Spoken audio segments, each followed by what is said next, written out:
दोस्तों, मैं सभी का स्वागत करता हूं अपने channel Rohit Singh tricks and studies पे। तो दोस्तों, आज हम बात करेंगे फंडामेंटल राइट्स के बारे में। तो देखिए दोस्तों, फंडामेंटल राइट्स जो है वो सबसे बहुत ही ज़्यादा इम्पोर्टेंट पार्ट है, एक हमारा स्टडी का भी और एक हमारा लाइफ का भी। समझेंगे आज हम कि फंडामेंटल राइट्स होता क्या है। फंडामेंटल राइट्स को हम हिंदी में बोलते हैं मौलिक अधिकार।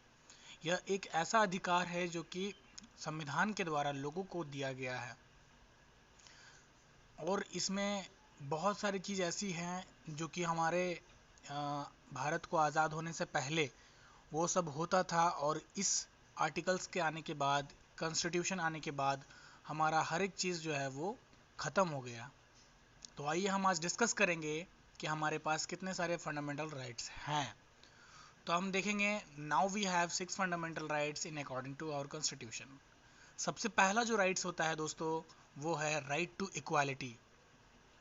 राइट टू इक्वालिटी क्या है?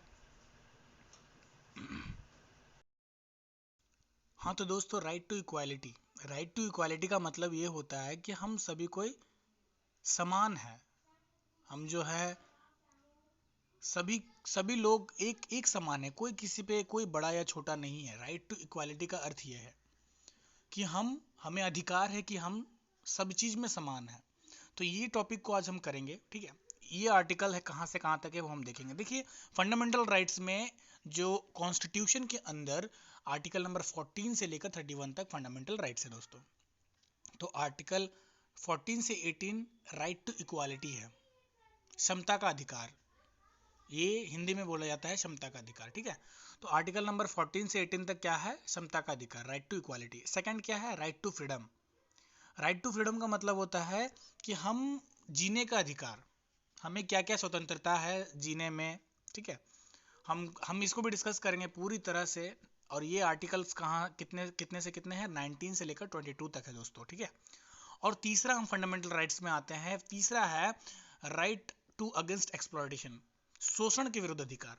अगर किसी प्रकार का शोषण होता है बच्चों पर या फिर लेबर्स पर या फिर किसी भी तरह का शोषण होता है, तो आप इसके तहत आप केस फाइल कर सकते हैं दोस्तों। और ये आर्टिकल्स आते हैं इसमें राइट टू अगेंस्ट एक्सप्लॉयटेशन के अंदर में 23 और 24, ठीक है दोस्तों। उसके बाद आता है फ्रीडम ऑफ रिलीजियन, धर्म की स्वतंत्रता। देखिए, धर्म की स्वतंत्रता है तभी तो आज हम अपने देश में विभिन्न विभिन्न कल्चर के लोग रहते हैं, विभिन्न विभिन्न जाति धर्म के लोग रहते हैं और एक साथ रहते हैं। यही हमारे देश की सुंदरता है कि हम एक साथ सभी को मिलकर रहते हैं। तो ये फ्रीडम ऑफ रिलीजियन, ये अधिकार हमें दिया गया है, इसलिए हम इस देश में रह रहे हैं, ठीक है। तो ये इसका आर्टिकल्स कितना है? 25 से 28 तक है, फ्रीडम ऑफ रिलीजियन का आर्टिकल। उसके बाद हम देखेंगे right to cultural and education. इसमें कितना आर्टिकल्स है? 29 और 30। Right to cultural and education का मतलब ये है कि हमें अधिकार है पढ़ाई करने की और अपने कल्चर को अपनाने की। हमारा जो कल्चर है, देखिए हर जगह का अलग अलग कल्चर है। तो ऐसा नहीं है कि आप अगर उड़ीसा में हो तो उड़ीसा का कल्चर नहीं आप अपना सकते हो, ठीक है। सबका अपना अपना कल्चर है, मद्रास का अलग कल्चर है, बंगाली का अलग कल्चर है।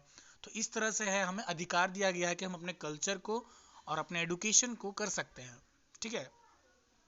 उसके बाद हम देखेंगे राइट टू कॉन्स्टिट्यूशन रेमेडीज। ये एक तरह का गारंटीड दिया गया है, ये एक तरह का बोलते हैं ना गारंटी।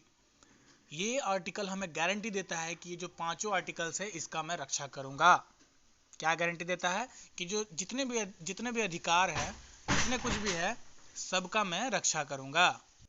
हाँ, तो राइट टू कॉन्स्टिट्यूशनल रेमेडीज का मतलब ये होता है कि जितना भी हम आर्टिकल्स अभी पढ़े, अभी देखें, ये सारा आर्टिकल्स को ये गारंटी देता है कि नहीं, ये सब का पालन होना चाहिए, ठीक है। इसमें भी बहुत सारी चीज़ें आती है, हेबियस कॉर्पस आता है, बहुत कुछ आता है। ये सब को हम बाद में डिस्कस करेंगे। आज हम सिर्फ और सिर्फ एक छोटा सा वीडियो बनाएंगे और उसमें सिर्फ हम राइट टू इक्वालिटी को डिस्कस करेंगे, ठीक है।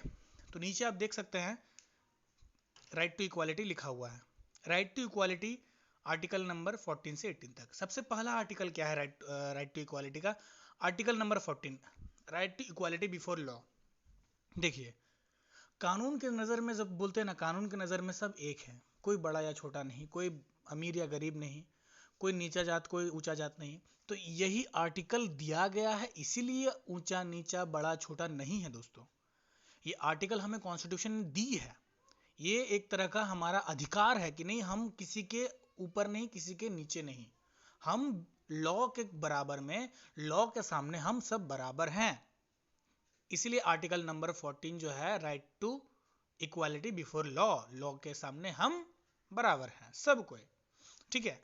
आर्टिकल नंबर 15 क्या कहता है? प्रोहिबिशन ऑन डिस्क्रिमिनेशन, किसी तरह का भेदभाव नहीं, डिस्क्रिमिनेशन नहीं।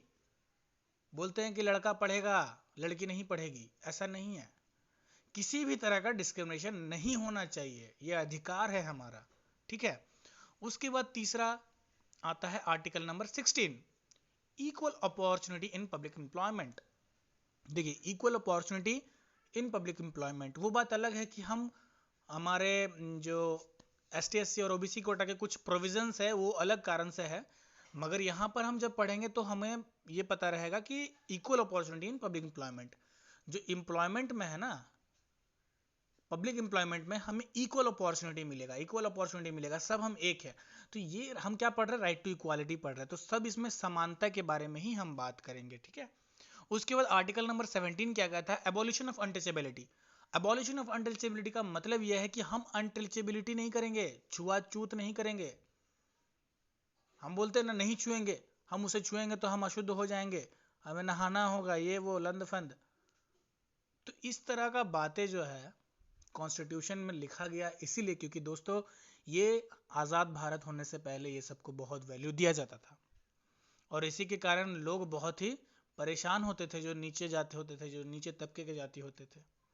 तो इसीलिए एबॉलिशन माने तोड़ना है, अनटचेबिलिटी को खत्म करना है। उसके बाद आर्टिकल नंबर 18 कहा जाता है एबोल्यूशन ऑफ टाइटल्स, जाति, जाति प्रथा, कास्टिज्म सिस्टम, बहुत ये सब आप लोगों ने सुना होगा। तो ये सब कहाँ से आया? ये सब पहले था, इसीलिए इसको हमारे आर्टिकल्स में हमारे बाबा साहब भीमराव अम्बेडकर ने पुटअप किया, ताकि ये सब फिर से ना हो, ये एक अधिकार हमें दिया। तो दोस्तों ये एक छोटा सा ओवरव्यू वीडियो था। ओवरव्यू दैट मीन्स ये राइट टू इक्वालिटी को लेकर के था, और ये 6 फंडामेंटल राइट्स को हम थोड़ा सा एक्सप्लेन किए दोस्तों। तो दोस्तों ये अगर वीडियो आपको हेल्पफुल लगा हो तो प्लीज़ वीडियो को लाइक करें और वॉच किए, धन्यवाद देता हूं। और मेरे जो चैनल है उसे सब्सक्राइब करें, ताकि आपको जो कुछ भी वीडियो मैं डालूं आपको सभी चीज़ों का नोटिफिकेशन मिलता रहे दोस्तों। तो दोस्तों आज की वीडियो के लिए बस इतना ही। Thank you.